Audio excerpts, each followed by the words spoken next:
السلام علیکم ورحمۃ اللہ وبرکاتہ. My dear brothers and sisters, سب سے پہلا سوال آج کا یہ ہے کہ اصل میں ہم خوشی کس چیز کو کہتے ہیں. اس کے بارے میں سوشل سائنٹسٹ نے کافی ڈیبیٹ کی کہ اصل میں خوشی ہوتی کیا ہے. لیکن اگر اس پوری بحث کا اگر آپ سمرائزیشن دیکھنا چاہیں تو وہ یہ ہے کہ خوشی کہتے ہیں جب کوئی بھی کام آپ کی مرضی کے مطابق ہوتا ہے تو انسان کو خوشی ہو جاتی ہے. فار ایگزامپل، ایک بچہ کسی اسکول میں داخلہ لینا چاہتا تھا، وہاں پہ داخلہ ہو گیا، وہ خوش ہو گیا. وہ رات کو چاکلیٹ کھانا چاہتا تھا، ماں نے چاکلیٹ دے دی، وہ خوش ہو گیا. فیوچر میں جا کے جہاں وہ شادی کرنا چاہتا تھا وہاں اس کی شادی ہو گئی تو وہ خوش ہو گیا. جس جگہ پر نوکری کرنا چاہتا تھا وہاں نوکری مل گئی تو وہ خوش ہو گیا. یعنی کہ جب چیزیں ہماری مرضی کے مطابق ہوتی ہیں تو ہمیں خوشی مل جاتی ہے، اور جب ہماری مرضی کے مطابق چیزیں نہیں ہوتی تو ہم اداس ہو جاتے ہیں. اب سوال یہ ہے کہ کیا ایسا ہوگا کہ آپ کی زندگی میں سارے کام جو ہوں گے وہ آپ کی مرضی کے مطابق ہوں گے؟ اللہ سبحانہ وتعالیٰ سورہ یونس سورہ نمبر 10 آیت نمبر 62 میں ایک بہت ہی زبردست بات ارشاد فرماتے ہیں. اللہ تعالیٰ فرماتے ہیں الا ان اولیاء اللہ لا خوف علیہم ولا هم یحزنون. یقیناً جو اللہ کے ولی ہوتے ہیں، جو اللہ کے دوست ہوتے ہیں، جو اللہ کے پیارے ہوتے ہیں، ان کی دو خصوصیات ہیں جن کا ذکر اللہ سبحانہ تعالیٰ کر رہے ہیں. یعنی کہ ایک تو کہا گیا کہ لا خوف علیہم، کہ ان کو خوف نہیں ہوتا، اور دوسرا ان کو غم نہیں ہوتا. تو یاد رکھیے ایک بات کہ خوف ہمیشہ فیوچر کی چیزوں کا ہوتا ہے اور غم ہمیشہ پاسٹ کی چیزوں کا ہوتا ہے. یعنی خوف ہمیشہ اس چیز کا ہوتا ہے جو ابھی ہوئی نہیں ہوتی. مثلا مجھے ایک جنگلی جانور کاٹ جائے گا، مجھے خدا نخواستہ کرونا وائرس ہو جائے گا، میں امتحان میں فیل ہو جاؤں گا، مجھے نوکری نہیں ملے گی. یہ سارے خوف ہیں جن کا تعلق مستقبل کے ساتھ ہے. اور اسی طرح سے غم جب انسان کو ہوتا ہے تو وہ ہمیشہ کسی پاسٹ کی چیز یا ماضی کی چیز کے بارے میں ہوتا ہے. مثلا کاش کہ میں نے پڑھ لیا ہوتا تو آج فیل نہ ہوتا، کاش کہ میں نے یوں کر لیا ہوتا، کاش کہ میں نے وہ کر لیا ہوتا. یعنی انسان جب بھی غم کی حالت میں ہوتا ہے تو غم ہمیشہ گزری ہوئی بات پر کیا جاتا ہے، اور جب بھی انسان خوف زدہ ہوتا ہے تو وہ ہمیشہ کسی فیوچر کی چیز کے بارے میں خوف زدہ ہو رہا ہوتا ہے. تو اللہ سبحانہ تعالیٰ یہ بتانا چاہ رہے ہیں کہ اگر آپ واقعی میں اللہ کے ولی ہیں، اللہ کے دوست ہیں، تو آپ کو یہ پتہ ہونا چاہیے کہ اللہ تعالیٰ العلیم بھی ہے اور الحکیم بھی ہے. العلیم کا مطلب یہ ہے سب سے زیادہ علم والا اللہ ہے. الحکیم کا مطلب یہ ہے سب سے زیادہ حکمت والا اللہ ہے. یعنی اللہ تعالیٰ ہمارے سے علم میں بھی زیادہ ہے، ہمارے سے سمجھ میں بھی، ہمارے سے وزڈم میں بھی زیادہ ہے. اور ہمیں شاید کسی بھی تصویر کا ایک چھوٹا سا پکسل نظر آ رہا ہوتا ہے، اور اللہ تعالیٰ کو پوری تصویر نظر آ رہی ہوتی ہے. ہم اپنی لمیٹڈ سوچ کے اندر اکثر اوقات مسئلوں کو سمجھ نہیں پاتے. جیسا کہ سورہ البقرہ کے اندر بھی سورہ نمبر 2 آیت نمبر 216 میں اللہ سبحانہ تعالیٰ ارشاد فرماتے ہیں کہ شاید ہو سکتا ہے کہ تم کسی چیز سے محبت کرتے ہو، تم کسی چیز کو اپنے لیے اچھا سمجھتے ہو، لیکن وہ تمہارے لیے اچھی نہیں ہے. اور ہو سکتا ہے کہ تم جس چیز کو برا سمجھتے ہو اصل میں وہ تمہارے لیے بری نہ ہو. اللہ جانتا ہے اور تم نہیں جانتے. تو جس دن انسان یہ فیصلہ کر لیتا ہے کہ اللہ مجھ سے زیادہ جانتا ہے، اللہ مجھ سے بہتر جانتا ہے، اللہ کی حکمت میرے سے بہت زیادہ ہے، تو وہ آٹومیٹکلی اپنی مرضی کی بات نہیں کرتا، وہ اللہ کی مرضی کی بات کرتا ہے.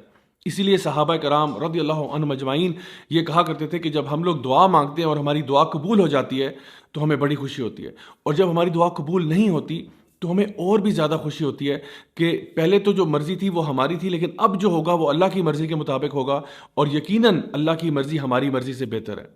اللہ آپ کو آپ کی ماں سے بھی زیادہ چاہتا ہے. تو ایسا کیسے ہو سکتا ہے کہ اللہ آپ کے ساتھ کوئی ایسا معاملہ کرے جو آپ کے لیے برا ہے؟ میں آپ کو اپنی لائف سے کچھ ایگزامپلس بتاتا ہوں کہ جب میں نے کالج یونیورسٹی کی طرف جانا شروع کیا تو میں نے کچھ یونیورسٹیز کے لیے اپلائی کیا جہاں پہ میرا بہت دل تھا، اور میں نے بڑی محنت بھی کی، میں نے دعائیں بھی بہت مانگی، لیکن میرا داخلہ نہیں ہوا. پہلے ایک یونیورسٹی کے لیے ٹرائی کیا، پھر دوسری کے لیے ٹرائی کیا، دونوں میں نہیں ہوا. اور آپ یقین کریں میں اتنا ڈیوسٹیٹ ہوا، میں ایک طرح سے آپ کہہ سکتے ہیں کہ میں اللہ تعالیٰ سے نعوذ باللہ کوئی ناراض ہو گیا. اور میں یہ سوچنے لگ پڑا کہ یا اللہ مطلب تیرا اتنی بڑی تیری کائنات ہے، اتنا بڑا تیرا قبضہ قدرت ہے، اور اس میں اگر ایک مسکین میرے جیسا اس یونیورسٹی میں چلا جاتا تو اس میں کیا کمی آ جانی تھی. یعنی کہ اگر میرے جیسا ایک مسکین انسان اس یونیورسٹی میں داخل ہو جاتا تو آخر اس میں کیا ہی حرج تھا. لیکن آپ یقین کریں کئی سالوں کے بعد مجھے سمجھ میں آیا کہ اس کی حکمت کیا تھی. میں ان یونیورسٹیز میں ایز اے اسٹوڈنٹ تو نہیں گیا، لیکن بار بار ان یونیورسٹیز میں ایز اے ٹیچر ضرور گیا، لیکچرز دینے کے لیے، ٹاکس دینے کے لیے، ورکشاپس کرانے کے لیے. اور جس شان و شوکت کے ساتھ میں وہاں پہ گیا اور جس پروٹوکول کے ساتھ گیا وہ اللہ ہی بہتر جانتا ہے کہ میں اس کا ڈیزرونگ تو نہیں تھا.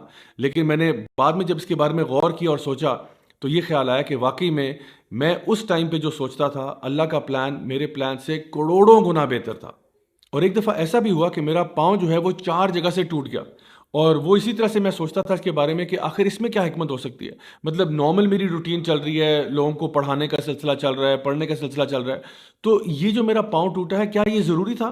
کیا یہ ضروری تھا کہ یہ واقعہ پیش آتا؟ لیکن آپ یقین کریں کہ اس پاؤں ٹوٹنے کی وجہ سے 2 مہینے میں جب بیڈ ریسٹ پہ گیا ہوں تو مجھے اتنی زیادہ کتابیں پڑھنے کا موقع ملا کہ الحمدللہ میرے نالج میں اضافہ ہوا، اور مجھے معلوم ہے کہ وہ میرے لیے ادروائز کرنا پاسبل نہیں تھا. سو اگر آپ مجھ سے پوچھیں تو وہ 2 مہینے جو تھے میرے بیڈ ریسٹ پہ، they were some of the best months of my life. اسی طرح سے ہماری زندگی میں ایسے بہت سارے واقعات آتے ہیں کہ ہم لوگوں نے جی CSS کا امتحان دیا، نہیں ہو سکا، کہیں پہ شادی کرنا چاہ رہے تھے، نہیں ہو سک رہی وہاں پہ، کہیں اور ہم نے بزنس میں انویسٹ کیا، بات نہیں بنی، تو ہم پریشان ہو کے بیٹھ جاتے ہیں کہ پتہ نہیں ایسا آخر کیوں ہے.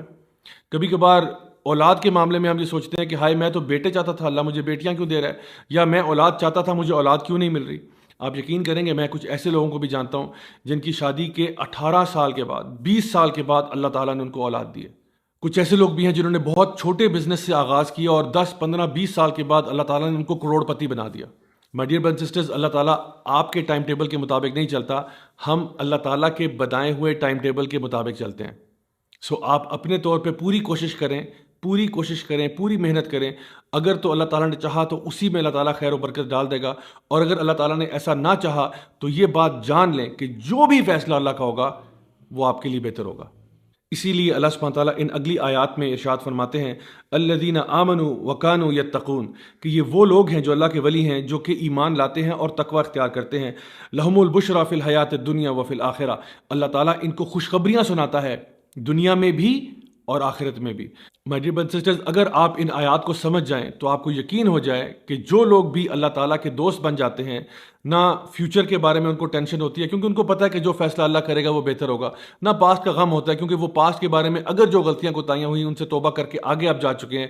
یہی وہ لوگ ہیں جن کے بارے میں اللہ تعالیٰ فرماتا ہے کہ اللہ تعالیٰ ان کو دنیا میں بھی خوشیاں دیتا ہے اور آخرت میں بھی خوشیاں دیتا ہے. انشاءاللہ آئی ہوپ کہ اس سے آپ کو بات واضح ہوگی، اور اب پریشانی ٹینشن لینے کی کوئی ضرورت نہیں ہے کیونکہ اللہ ہمارے ساتھ ہے نا. ٹینشن تو وہ شخص ہے جس کے ساتھ اللہ نہ ہو، لیکن جو اللہ کا